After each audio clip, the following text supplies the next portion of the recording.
வணக்கம் தமிழா, வாழ்க வளமுடன். இன்றைக்கி பங்குனி உத்திரவுங்க. அந்த பங்குனி உத்திரம் ஸ்பெஷலாக நம்ம இன்றைக்கி இந்த வீடியோவில் பானகம் எப்படி செய்கிறது தான் பார்க்க போகிறோம். இதுக்கு நம்ம 1 கப்பு வெல்லம் எடுத்துருக்கோம், பொடிச்ச வெல்லம். இதுக்கு 4 கப் தண்ணி. அளவு ரொம்ப முக்கியங்க. பானகம் ரொம்ப டேஸ்ட்டாக இருக்கும். இந்த வெயில் காலத்தில் நீங்கள் அடிக்கடி செஞ்சு குடிக்கலாம். பார்த்தீங்கன்னா 1 கப் பொடிச்ச வெல்லத்துக்கு 4 கப் தண்ணி ஊற்றிக்கணும்.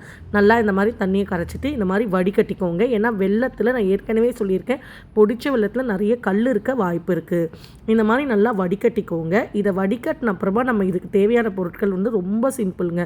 ஒரே ஒரு சிட்டிகை சுக்குத்தூள். சுக்குனா காஞ்ச இஞ்சி. நீங்கள் இந்த நாட்டு மருந்து கடையில் கேட்டிங்கன்னா அது கிடைக்கும். அந்த காஞ்ச இஞ்சி தூள் பாருங்கள் எவ்வளோ போட்டிருக்காங்கன்ட்டு. 1/4 ஸ்பூன் போதுங்க. இது 1/4 ஸ்பூன் காஞ்ச இஞ்சி. அதுக்கப்புறமா நம்ம ஏலக்காய் தூள் கொஞ்சம் சேர்த்துக்க போகிறோம். 1 ஸ்பூன் எலுமிச்சம்பழத்தோட சாறு கொட்டையெல்லாம் எடுத்துகிட்டு நம்ம சேர்த்துக்கிறோம். அதுக்கப்புறமா ஒரு சிட்டிகை பச்சை கற்பூரம் சேர்த்துக்கிறோம். இது வாசனைக்காக தாங்க. இது தாங்க, அவ்வளோதாங்க, நம்ம பானகமே ரெடி ஆகிடுச்சுங்க. இந்த பானகத்தை நீங்கள் இன்றைக்கி பங்குனி உத்திரம், இது முருகருக்கு ரொம்ப ரொம்ப ஸ்பெஷல்ன்றதால இன்றைக்கி நாங்கள் செஞ்சோம். நீங்கள் ரெகுலராக மாதத்தில் ஒரு 2 வாட்டியோ 3 வாட்டியோ இதை செஞ்சு குடிக்கலாம். வெயில் காலத்தில் இது சூப்பரான ட்ரிங்க்குங்க.